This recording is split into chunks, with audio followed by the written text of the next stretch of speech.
warahmatullahi wabarakatuh. Bertemu lagi kita pada kali ini. Yang menarik adalah sore ini ada rapat antara Komisi 2 DPR RI bersama Mendagri, kemudian KPU, Bawaslu, DKPP dan lain sebagainya, yang menghasilkan bahwasanya Pilkada 2020 yang awalnya direncanakan September ditunda sampai 9 Desember. Ini menarik kita bahas pada sesi kali ini. Kenapa menarik?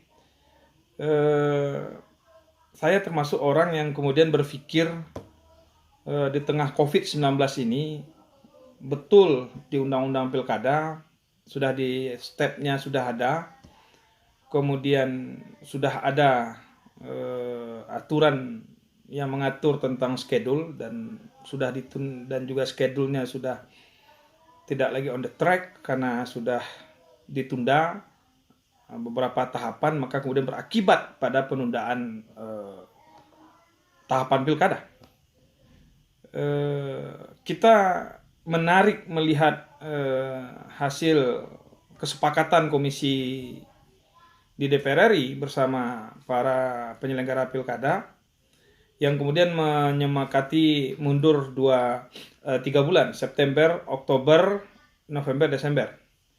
Menarik kita cermati dalam situasi COVID 2019 ini adalah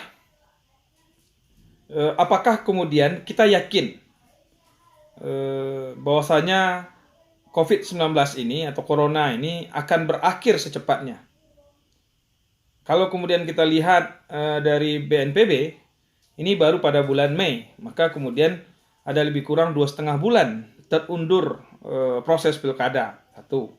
Yang kedua, kita lihat kemudian faktanya hari ini COVID-19 korban atau penderitanya tidak mengalami penurunan tetapi bertambah setiap hari dan angkanya luar biasa kita lihat.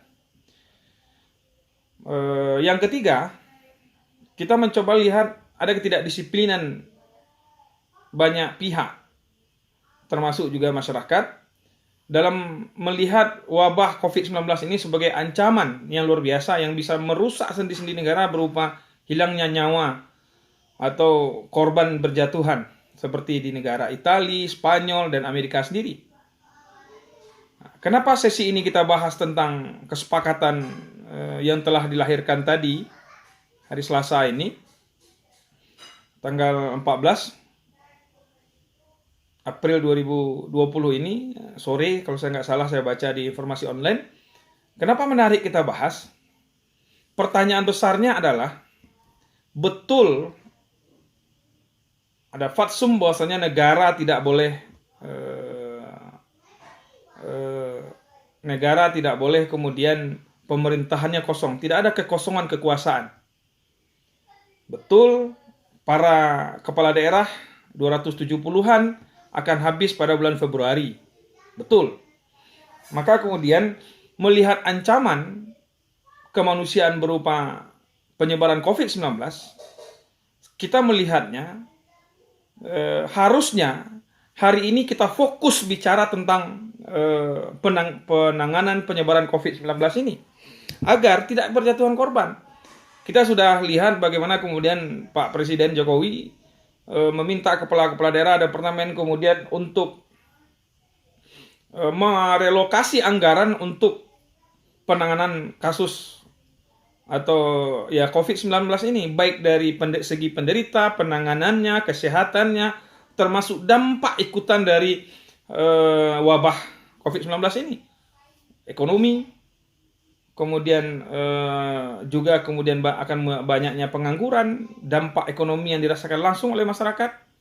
Maka bagi saya aneh saja, di tengah COVID-19 yang hari ini menurut saya belum pada puncaknya, tetapi baru menuju puncak, kita sudah kemudian memprediksi akan melaksanakan pilkada pada bulan Desember 2020. Kalau saya nggak salah tadi tanggal 9 Desember. Kenapa? Karena tidak hanya kemudian menentukan hari pemilihan, ada proses yang harus dilalui yang kemudian penyelenggara yang harus kita perhatikan dari segi keselamatan penyelenggara. Ada beberapa hal yang tertunda, misalnya hari ini kemudian yang baru selesai di tahapan pilkada adalah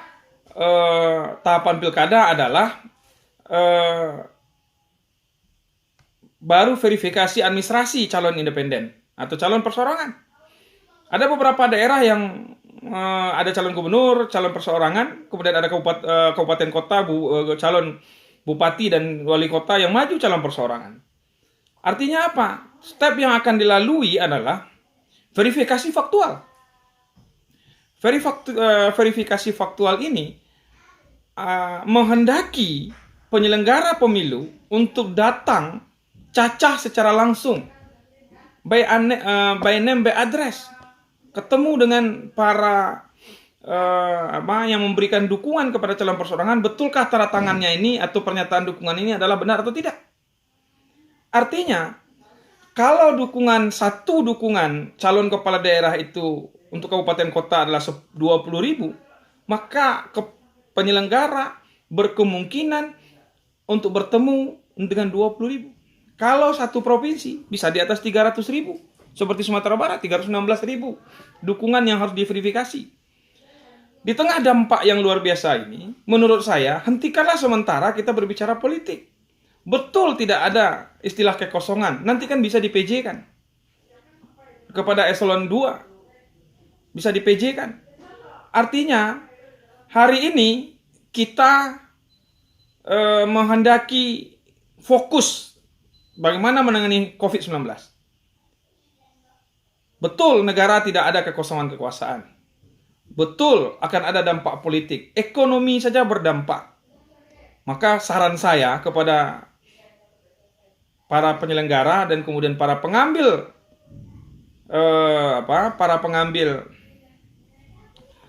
putusan, lebih baik berpikir lebih jernih. Kita tunda pilkada ini 1 tahun agar seluruh kekuatan dan daya kita kerahkan untuk menangani COVID-19 ini. Ada satu hal yang lagi yang juga harus diingat. Ketika pilkada ini prosesnya berjalan, kita kasihan dengan TNI Polri, terutama Polri, yang dalam hal ini dalam pengamanan langsung proses pilkada. Hari ini kita lihat Polri dan TNI berjibaku di lapangan. Mereka akan tetap bekerja menanggulangi agar COVID-19 ini penyebaran tidak terlalu tinggi. Namun satu sisi lagi adalah mereka juga punya beban pengamanan pilkada. Jadi saya berpikir, yuk kita fokus bicara tentang penanganan COVID-19. Kita tunda pilkada 1 tahun pada September 2019 yang akan berkonsekuensi pada September 2021 nanti, yang akan berkonsekuensi pada tahapan yang sudah direncanakan, misalnya 2024 pemilu serentak nasional seluruhnya. Ini pun perlu kita evaluasi. Artinya apa? Hari ini kita harus berpikir keselamatan manusia dulu. Yuk hentikan bicara politik dulu. Keluarkan Perpu, tunda pilkada 1 tahun. Kita fokus anggaran ini untuk penanganan COVID, kesehatan, keselamatan masyarakat, dampak ekonominya. Kenapa? Pilkada juga butuh biaya. Kasihan daerah-daerah yang kemudian yang secara pendapatan asli daerahnya sangat kecil. Kemudian mereka sudah melakukan hibah kepada KPU kemarin. Yang lebih baik hibah itu kemarin kembali ditarik. Kemudian kita siapkan untuk 2021. Itu menurut saya. Kita kasih ada beberapa hal yang kemudian menjadi catatan kita, misalnya keselamatan kesehatan penyelenggara, termasuk masyarakat yang dikunjungi oleh penyelenggara tersendiri. Yang kedua adalah beban pengamanan yang luar biasa berat bagi Polri, termasuk TNI, yang pengamanan tidak langsung. Yang ketiga adalah beban anggaran bagi daerah dan negara. Maka lebih baik pilkada ini kita tunda 1 tahun. Dampaknya apa? Dampaknya adalah akan ada 270 lebih kepala daerah, gubernur, wali kota, dan bupati harus di PJ kan. Menurut saya itu lebih baik. Kenapa? Kepala daerah akan berakhir pada bulan Februari. Kemudian kita tunda 1 tahun pada 2021 nanti atau September. Agar apa? Kita betul-betul fokus menangani COVID-19 ini. Dan semua fokus.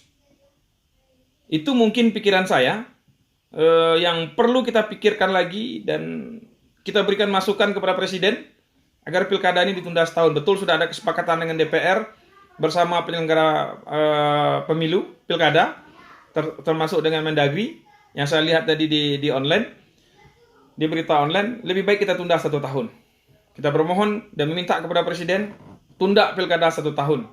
Negara ini yakin saya masih bisa dilaksanakan di penyelenggaraan pemerintahan nanti pada bulan Februari setelah jabatan mereka para kepala daerah yang berakhir 2020 habis, kemudian ditunjuk PJ-PJ untuk sementara. Dan kita pernah melakukan ini.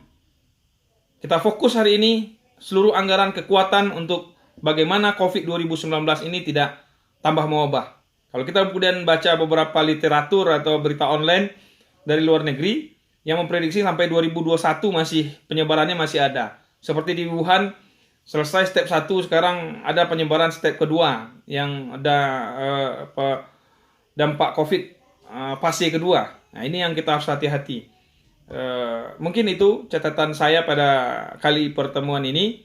Mudah-mudahan di tengah stay at home ini kita berpikir jernih. Kemudian politik penting, tetapi untuk saat ini keselamatan jiwa manusia dan rakyat Indonesia jauh lebih penting. Sekian, terima kasih. Assalamualaikum warahmatullahi wabarakatuh.